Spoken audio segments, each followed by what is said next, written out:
danger to smoke inside a vehicle. Fast, tempered, defective taximeter or operating without or with an old SIM taximeter. Allowing an authorized driver to drive PUV. First offense, 5,000. Second offense, 10,000. Third offense, 15,000. Overall remarks to second offense, last 30 days. Motor vehicle impound. Third offense plus cancellation of CPC. Okay, first, sabi nga, sino ba yung hindi allowed na magmaneho ng isang PUV?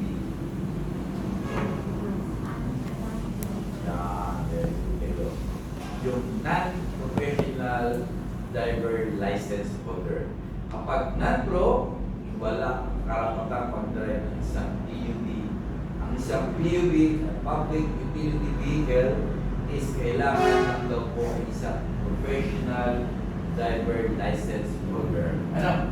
Then, failure to provide fair discount to those entitled under this law. So, sino-sino ba yung mga pwedeng magkaroon ng discount pag sumakay ng for-hire na sasakyan? PWD, senior, student. Okay, ito lang naman yung tatlo. Then, failure to provide LTFRB with complete, correct, and andito. Pwede kasi, kapag kayo nasa ng jeep, makapasin ninyo, doon sa likodan ng driver, nandun yung detalye ng pangalan ng driver, operator, plate number, address, yung detail po ng isang driver, nandun yung po yung kailangan na dapat nakapaskil daw po sa loob ng sasakyan. Then, failure to display a no smoking, yung gusto na may dito, yung no smoking na sign na sa mga jeep. Then, fast stopper defective taximeters. Although yung mga taximeters may mga seal yan, na dapat daw po hindi nakapatid, dapat nakalock pa rin yung kanilang taximeters. Kasi yun yung pinatawag na pwedeng mapabilis nila yung kanilang metro if yung taximeters walang seal. Ano? Okay. Next natin. Tampered, broken, joint, or connected, fake, or altered sealing wire taxi only. First offense, 5,000. Second offense, 10,000. Third offense, 15,000. Violation of color scheme or design, adoption of new color design without authority from the LTFRB, PUB, and TX. Unregistered or unauthorized third business name, PUB or TX. No panel route, PUG, PUB, no signboard, PUJ, PUB, and carrying of illegal or prohibited cargoes. Second offense plus the 50 days of empty impound. Third offense plus cancellation of CPC. Okay, tampered, broken, joint, direction. Yung pala yung seal na nasa mga taximeter sa mga taxi. Ano, kailangan nakasil dyan. Then, violation of color scheme design. Usually, kasi yung mga kulay ng taxi nila ay naka-registered po yan sa LTFRB. Na kung anong naka-registered na kulay, hindi nila pwedeng basta magbago-bago ng kulay ng kanilang sasakyan. Unregistered or unauthorized trade business name or yung PUB, either taxi. May mga PUB name po yan tulad ng mga yun sa inyo kanina sa taxi, yung ating holiday, yung mga pangalan, di ba?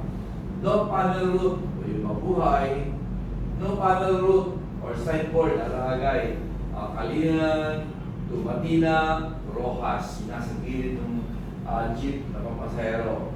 Carry of illegal or prohibited cargos, lahat po ng illegal. Siguro alam niyo naman yung alam niyo yung illegal na hindi dapat po ikarga doon sa isang sasakyan, o yun po yung pinagpapawal na. Next natin. Dito na rin sa lahat.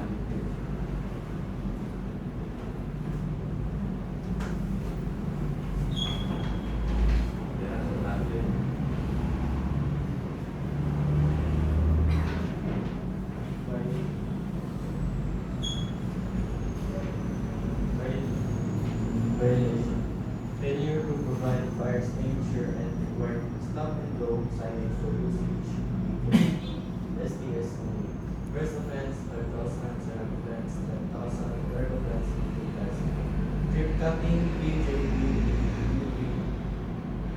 failure to display fare matrix UJ in the range of franchise conditions, failure to provide PWD signal.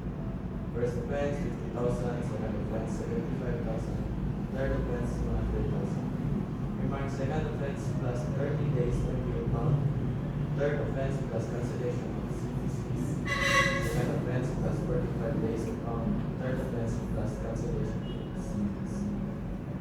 Okay. Sabi nga, yun lahat po ng PUV, public utility vehicle, is kailangan may dala silang fire extinguishers sa kanila. Trip cutting, o yung trip cutting yung tinatawag, kasi halimbawa, isakay kayo lang puntang Kalinan, papuntang Rojas. Ang nangyari, pagdating dito sa Matina, kayo na lang yung pasero. Hindi kayo pwedeng palipatin sa ibang sasakyan. Usually, yung budget kasi, pag nakita isa na lang kayo, palilipatin kayo. Yun po ay kailangan i-diretso nyo kayo hanggang Rojas. Kahit kayo na lang yung pasero, hindi nyo pwedeng palipatin kayo ng ibang sasakyan. Yun yung tinatawag na trip cutting. Iikot agad siya. Failure to display fare matrix. Yung fare matrix niya, yung price o yung presyo ng pamasahe dapat nakalagay dito doon sa unit jeep. Rest of franchise condition, failure to provide PWD symbol. Usually dito, binasa kayo gamit gusto niya yung PWD symbol na yan. Okay.